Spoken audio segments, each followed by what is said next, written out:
Hi everyone, it's Steph here from the Novelty Corner. Welcome back to my channel and welcome to Vlogmas Day 5. Today I'm going to be sharing some of my favourite middle grade and young adult book covers. Now these are not necessarily books that have come out in 2020, but they are definitely books that I have read this year. I have not read a huge amount of middle grade this year, but I do have 3 books that I'm going to share with you, as well as 6 young adult covers. So let's dive into it. Starting off with the middle grade books, I have The Stolen Prince of Cloudburst by Jaclyn Moriarty.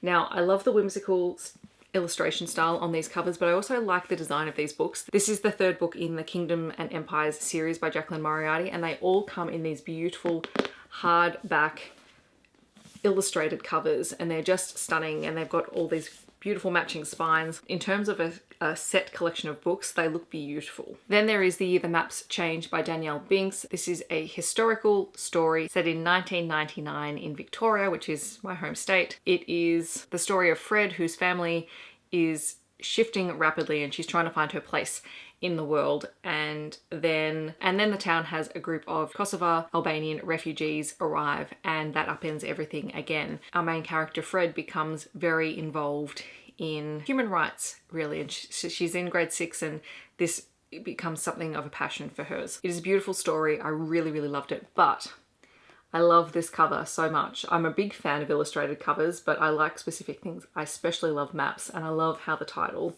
fits into the map. It's just gorgeous. And then finally I have Rick by Gino, and Gino's covers have a very specific style to them. They're generally white.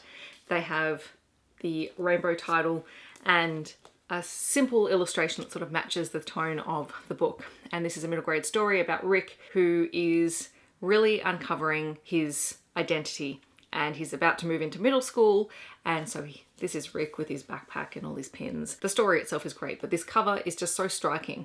I think there's something to be said for keeping something plain and simple, because it is very eye-catching. All right, moving into my young adult books. I'm going to try and articulate what it is that makes the cover stand out for me, but usually it's just, I really like this because I like it. So the first one is The Loneliest Girl in the Universe by Lauren James. I just, look at this cover.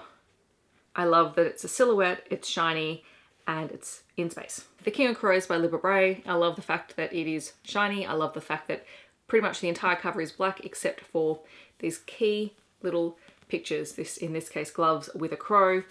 The whole thing just screams mystery, and I love that. It just makes you wonder what is going on in this book. The next book is another book that has a pretty simple cover, which is why I think it's so eye-catching, and that is The Surprising Power of a Good Dumpling by Chim.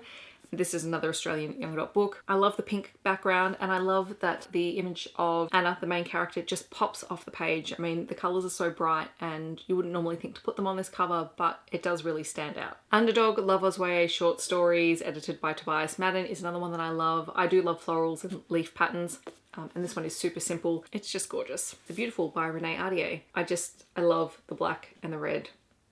And I know this is very YA paranormal / urban fantasy style cover, but you know, there's a reason those books sell well, because people are intrigued by their covers. So those are all the young adult and middle grade covers that I really enjoyed this year. I have not read a significant number of middle grade and young adult books, so I don't have huge collections to draw on, but those are the covers that I really liked from the ones that I did read. I will be doing a favourite adult book covers and also a favourite romance book covers that I've read in 2020, so stay tuned for those. They'll be coming later in the month. Today's shout out is Kat from Stars and Embers. Kat is an awesome fellow Australian booktuber who I have met numerous times and absolutely adore. Her videos are really fun. She does lots of skits, which I take my hat off to her because she does them so well. And she's also one of the co-hosts for the Because We Can readathon. She does really great things. I'll leave a link to her channel down below, so I hope that you check her out. I hope that wherever you are in the world, you are staying safe and healthy, and I'll see you very soon in my next video. Bye everyone.